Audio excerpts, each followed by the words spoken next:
All right, folks. So I have got 81% battery charge now. As you can see, it is faster than normal charging. Let's see what's the charging speed. I think it is still 1200 something watts.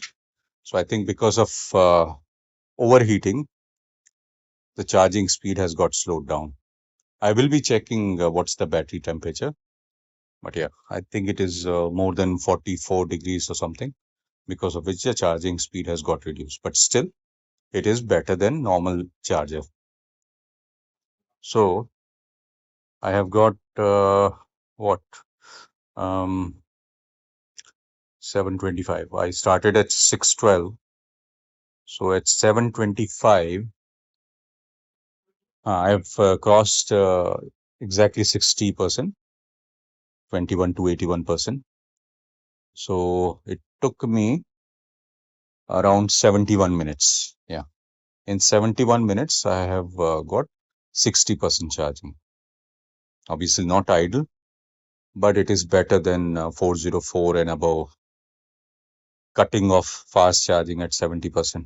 और ये slow down तो उस समय भी होता है, अगर battery temperature high हो गया होता है चार्जिंग के समय बिफोर 70%, तो उसी समय से ही स्लो हो गया होता, और फिर 70% के बाद तो इवन मैंने 69% के बाद में देखा है, कई बार स्लो हो जाता है वो 69-70% के बाद में वो स्लो, वो मतलब वो तो 700 समथिंग वॉट रहता ही रहता किसी भी टेम्परेचर पर, तो उससे तो बेटर ही है अभी, मतलब ठीक है.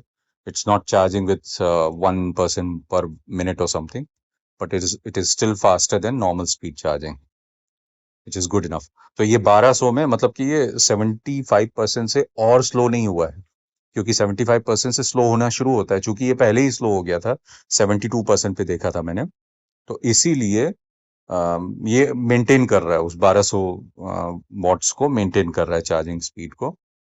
पहले करीब 1250 वॉट थी, अभी 1200 हुआ है, और ये मेरे ख्याल से ये जो स्लो हो रहा है, ये टेम्परेचर के कारण हो रहा है slow, which is still better than. हालांकि ये ट्रैवलिंग में ये चीज बहुत इफेक्ट करेगी, क्योंकि मैं समर्स में ट्रैवल करूंगा, और समर रीजन में अगर ट्रैवल करता हूँ, अगर मैं ये लद्दाख साइड वगैरह नहीं जाता हूँ, मैं इधर साउथ की तरफ जाता हूँ, तो मुझे हर जगह पे प्रॉब्लम होगी है. मगर होपफुली बैटरी टेम्परेचर ज्यादा होने के बावजूद भी अगर 1200 की स्पीड में भी चार्ज करता है, तो it is still at least better than normal speed charging. तो अभी देखते हैं ये 90% कितने समय में होता है और 100% कितने समय में होता है.